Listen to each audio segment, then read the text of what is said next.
देववाणी सुनकर लक्ष्मण को भारी सकुचाहट हुई। शर्मिंदगी के मारे उनका सिर श्रीराम के चरणों में झुककर रह गया था।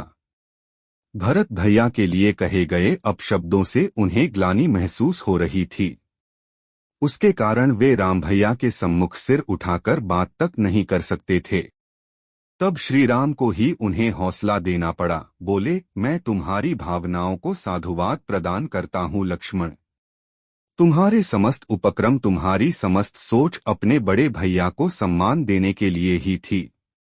बस इतना समझ लो कि भरत जैसा उत्तम और सेवाभावी पुरुष ब्रह्मा की सृष्टि में दूसरा कहीं नहीं है। उसका समर्पण देखकर तुम स्वयं गर्व महसूस करोगे। श्रीराम ने गले लगे भरत से पूछा, और कौन कौन आया है तुम्हारे साथ? समूचा राजमहल, अयोध्या की प्रजा, गुरु वशिष्ठ, सबके सब आपके दर्शनों को आए हैं भैया। पूरी की पूरी अयोध्या उदासी में डूबी हुई है राम भैया, अब उसे आपका ही सहारा है। भरत ने श्रीराम के कंधों से अलग होकर सामने आते हुए कहा, आप अयोध्या का सहारा बनेंगे न भैया?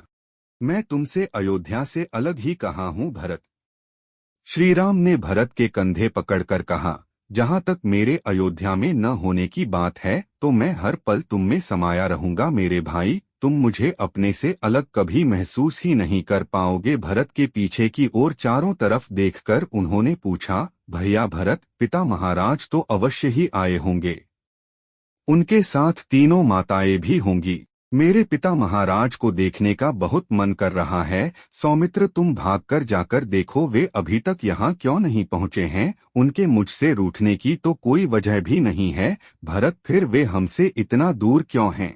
श्रीराम की जैसे ही उन पर निगाह पड़ी, उन्होंने भागकर बारी बारी से चारों माताओं की चरण वंदना की। तब तक वैदेही भी वहां आ पहुंची थी। उन्होंने भी चारों का आशीर्वाद प्राप्त किया। पिता महाराज कहीं दिखाई नहीं पड़ रहे हैं।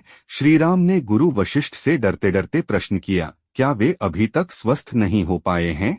आर्यपुत्र, हम यात्रा से बहुत थक गए हैं। खड़े होकर बात करने का सामर्थ्य भी हम में नहीं बचा है। अगर तुम अन्यथा न लो तो हम कुछ पल विश्राम में बिताना चाहते हैं। गुरु वशिष्ठ यह कहते कहते ही आश्रम की ओर आगे बढ़ गए। रानी कैकेयी ने, पुत्र, क्या तुम मुझे कभी क्षमा नहीं करोगे? माताश्री, क्षमा करने जैसी कोई बात हुई ही नहीं है। आपने मुझ पर बहुत बड़ा उपकार किया है। आपने मुझे राजकाज के बंधनों से मुक्त कर दिया है। रानी कैकेयी, गुरुदेव, मैंने महाराज से 2 वचन अवश्य मांगे थे। उन्होंने पहला वचन तो मुझे दे दिया था, भरत को राजगद्दी देने का वचन। लेकिन गुरुदेव, मैं अपने पुत्र भरत की सौगंध खाकर कहती हूँ कि उन्होंने मुझे राम को 14 वर्ष के वनवास का वचन दिया ही नहीं। राम ने कहा, माते, बार बार इन बातों को दोहराने से विधि का विधान नहीं बदलेगा। उन्होंने वचन आपको दिए हो या मुझे इससे कोई फर्क नहीं पड़ता। मेरे लिए अपने पिता महाराज द्वारा दिए गए वचन ही सर्वोपरि हैं। गुरुदेव, पुत्र राम, तुम्हारे पिता महाराज अब इस दुनिया में नहीं रहे। ये सुनकर राम और लक्ष्मण रोने लगे। इन्हें देखकर सीता भी रोने लगी।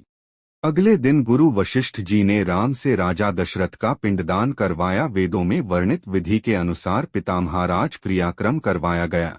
हमारे चैनल को लाइक, शेयर, सब्सक्राइब और कमेंट करें।